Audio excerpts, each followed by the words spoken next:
Today, we're throwing it back to the beginning of cinema. Hey, I'm Amy and welcome back. Before we get started, I have a quick correction to make to the final tally of all the movies I have seen for this challenge. I was actually looking through the book at the movies before and after the one I'm doing today, and there was one that I realized I didn't check off because I didn't know the title of the movie, but once I saw the image in the book and started reading it and I looked it up and I was like, oh, I had seen this movie already. So the count is 137 before I check off the movie today, which is The Man with the Movie Camera. This movie is a half narrative, half documentary of a 24-hour day in Soviet Russia shot over the course of 3 years. This movie is probably one that you have seen or heard of.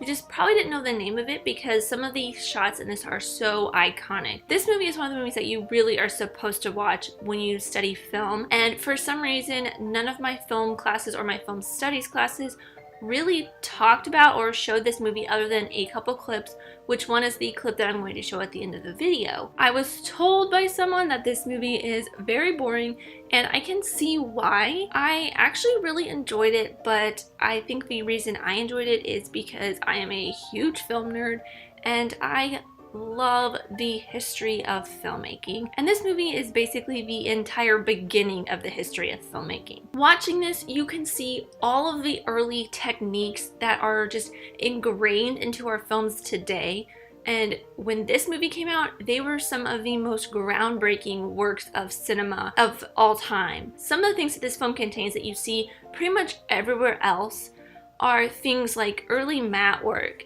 match cuts, canted angles, point of view shots, close-up shots, bird's eye views, reflections, or showing the camera in the reflection, which is not something we do see a lot today. But the way this angle was set up and shot works really well and kind of fits into the whole narrative of this movie, but also shows kind of how angles and reflections work within the camera and the way that it is used now to shoot actors in mirrors, as well as follow shots, overlaying images onto another image, stop motion, slow motion, time lapses, freeze frames, experimental editing, and reversing the film. All of these are things that you see every day and you kind of take for granted within films, but this movie really showcases the range and use of these different techniques. Something else that this movie does very well is the use of the Soviet montage. It is the successor to the originator of the Soviet montage, the Battleship Potemkin, which is another film from the USSR or Soviet Russia, and is the prime example in any film or editing class of the use of montage. It is probably, I believe, it is the first film to ever use montage, and the reason why the term Soviet montage is a thing is because it was created in Soviet Russia. The Man with the Movie Camera is also a prime example of the montage, but it uses it in a much more experimental fashion, which is very interesting and I really enjoy. It is so cool. The film also really shows how Vertov, the director and creator of this film, really got some of his shots. I don't know if the man with the movie camera in this film is actually Vertov. I'm not going to say his actual real name because it's in his first name because it's in Russian, and I'm definitely not going to say the actual name of the movie in Russian because I will butcher it and I am not going to do that to myself. But the film really will go back and kind of become a little bit meta on itself and show the camera being used to set up and film some of the shots that you see previously or that you see after this specific scene. For example, there's a scene where a train is driving over the camera and you see Vertov setting it up or where he was sitting to get that shot, which is very crazy because their cameras are not like the cameras that we use today. They are film cameras that you have to sit there and crank. You hand crank them, and you can see that especially in the reflection scene that I showed you a little bit earlier. You see him cranking the camera to make the film go around the reel to hit the light and to capture the image that he is shooting. So he has to sit there under the train filming the entire time, which is just insane to me because the cameras that we have now, one, are much smaller. You could take a GoPro and get that exact same shot, just put it on the tracks and walk away. you can let that sit there for a couple hours and get all the shots you want. But with this camera, you have film, which is a very limited space, and you have to sit there with the camera. And the camera is fairly huge. It's not the size of a GoPro, which is about this big. The camera is like this big. It's big and heavy. It has a roll of film inside of it, and you have to crank it. So he's sitting there under the train, cranking the film while the train is going over him. And this film is just a work of magic, to me at least, but my nerd is showing. Another great thing about this is the fact that it shows the editing process. And you see Vertov's wife, who is the woman editing in the movie, or you see her in different spots editing. It's really cool that they show how the film is edited and cut, and literally cut and pasted together. While they use this really cool match frame edit to take the image on the film to put to the film, or the part of the film that is being filmed. It really only makes sense if you just watch this clip.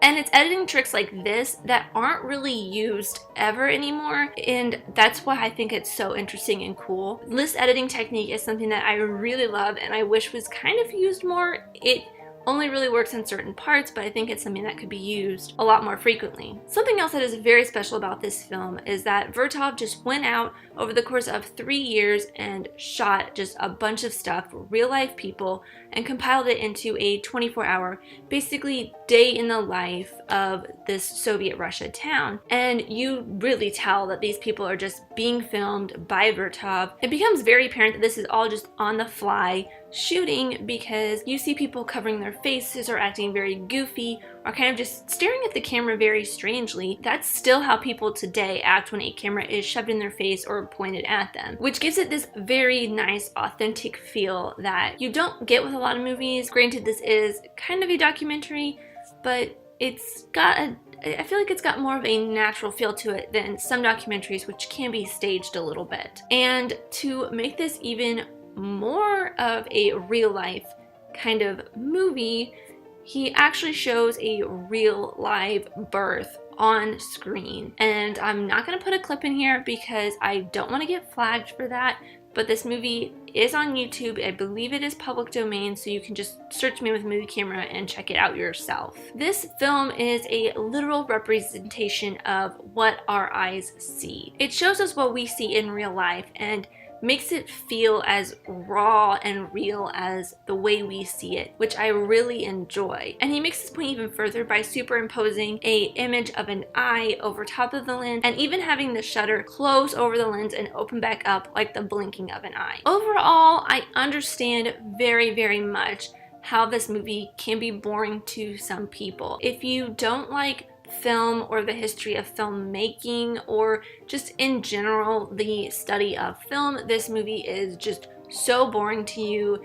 I guarantee it. Honestly though, both of those things are two of my favorite things in the entire world, and at some points I did get a little bored watching this, but my attention was very much grabbed by just the beautiful history of all of the different techniques of filmmaking that I just couldn't stop watching. This movie doesn't have any drama or action or romance or comedy. It is what it is, a moment in time in the history of cinema, showing the beautiful world and life as it is. For the clip, because I am such a film nerd, I wanted to choose so many different ones, but I thought the best one would be to choose one that when you are describing this film to somebody and you say this scene, or you describe this specific scene or one that is like it, people almost always know exactly what you're talking about because it's something that they have seen probably sometime in their lives.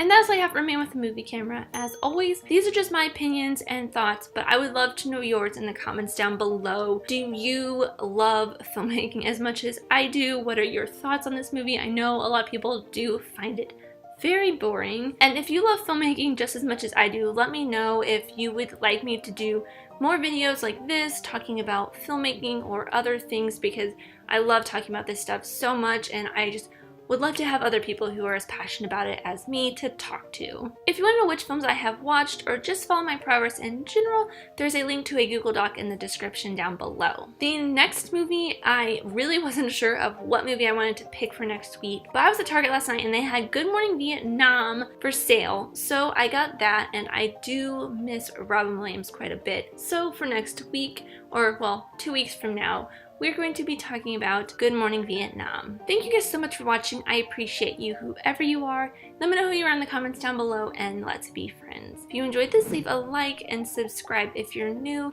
because I love talking about filmmaking and movies and TV shows and all of that stuff. So please join me, and I would love to see you guys next time. Bye!